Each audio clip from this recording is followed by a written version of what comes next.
Hello students, welcome back. आज की video में हम बात करेंगे एक अल्टीमेट प्लान के बारे में फॉर द नेक्स्ट 10 डेज, ताकि आप जेईई मेन सेशन 2 में अपना बेस्ट दे सकें। अगर आप इन सिंपल स्टेप्स और प्लान्स को फॉलो करते हैं तो आप अपनी जेईई मेंस परसेंटाइल को 5 to 10 परसेंटाइल तक इम्प्रूव कर सकते हैं। जो स्टूडेंट्स अभी ग्रेड 12th में हैं और जिनके एग्जाम्स अभी ख़त्म नहीं हुए हैं, जैसे कि कंप्यूटर साइंस या बायो का पेपर बचा है, वो अपने लास्ट बोर्ड एग्जाम के लिए 1-2 दिन रिजर्व कर सकते हैं। Mock tests and analysis. सबसे इंपॉर्टेंट चीज़ से शुरू करते हैं, मॉक टेस्ट्स। अगले 8 दिनों तक आपको डेली एक मॉक टेस्ट अटेम्प्ट करना है। ये हाईली रिकमेंडेड है कि आप जनवरी सेशन के पेपर्स को ही मॉक टेस्ट की तरह सॉल्व करें। इससे आपको बेस्ट आइडिया मिलेगा कि आपकी करंट परफॉर्मेंस के हिसाब से आप कहाँ स्टैंड करते हैं और कितनी परसेंटाइल एक्सपेक्ट कर सकते हैं। हर टेस्ट के बाद डिटेल टेस्ट एनालिसिस ज़रूर करें। इसे आपको क्लैरिटी मिलेगी कि कौन सा कॉन्सेप्ट या फॉर्मूला किस सवाल में कैसे अप्लाई करना है। हाई वेटेज टॉपिक्स, ये याद रखिए कि कुछ टॉपिक्स का वेटेज ज़्यादा होता है और उनसे ज़्यादा सवाल आते हैं। इसलिए आपको अन चैप्टर्स पर ज़्यादा फोकस करना है जो एग्जाम पॉइंट ऑफ व्यू से ज़्यादा इंपॉर्टेंट है। अब बात करते हैं इंडिविजुअल सब्जेक्ट रिवीजन की। शुरुआत करते हैं फिजिक्स से। थॉटफुल फिजिक्स जनरली काफ़ी इजी आती रही है, जिसमें बहुत सारे डायरेक्ट फॉर्मूला बेस्ड क्वेश्चंस पूछे जाते हैं। लेकिन इस साल 2026 जन सेशन के कुछ पेपर्स में फिजिक्स का लेवल मॉडरेट से थोड़ा डिफिकल्ट देखा गया था। अगर हम इंपॉर्टेंट चैप्टर्स की बात करें तो ये लिस्ट सबसे ज़रूरी है। Modern physics, current electricity, electromagnetism, optics, heat and thermodynamics, curious. इन्हीं टॉपिक्स से जेई पेपर का 60% से ज़्यादा पार्ट कवर हो जाता है।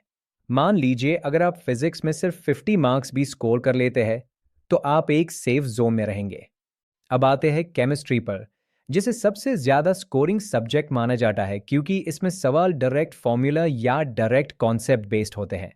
क्यूरियस, सबसे अच्छी बात तो यह है कि ऑलमोस्ट 85% पेपर एंसर्ट से ही आता है।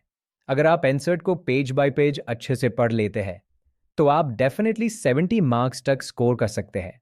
बस ये ध्यान रखना कि कोई सिली मिस्टेक ना हो, खासकर न्यूमेरिकल सेक्शन में, जहां ज्यादातर क्वेश्चंस फिजिकल केमिस्ट्री से ही पूछे जाते हैं।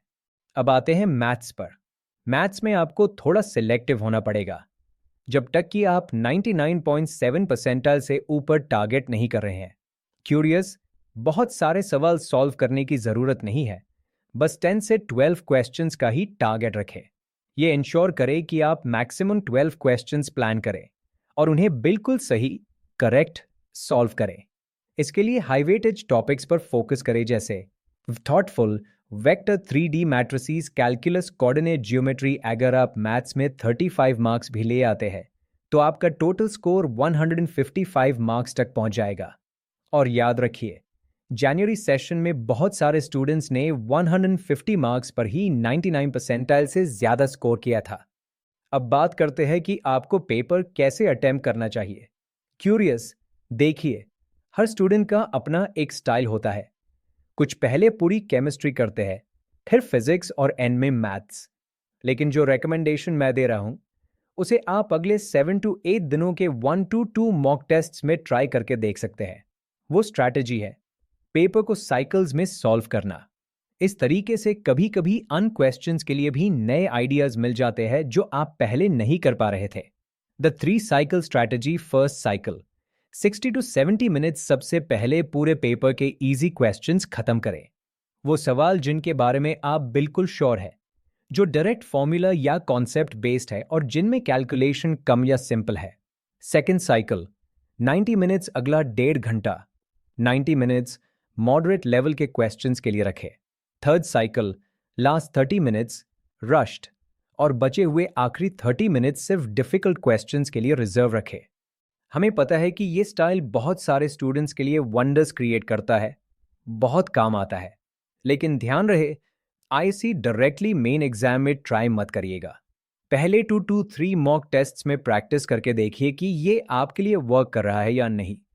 तो अगले 10 दिनों के लिए ये 3 सबसे ज़रूरी चीज़ें हैं जो आपको करनी है। क्यूरियस, डेली एक मॉक पेपर प्रैक्टिस करें और उसका डिटेल्ड एनालिसिस ज़रूर करें।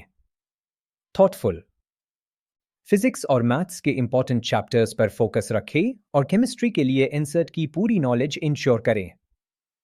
मॉक टेस्ट्स में अलग अलग एग्जाम स्ट्रैटेजीज और अप्रोचेस ट्राई करें और उस स्ट्रैटेजी को फाइनलाइज करें जो आपको सबसे ज़्यादा मार्क्स दिला रही हो।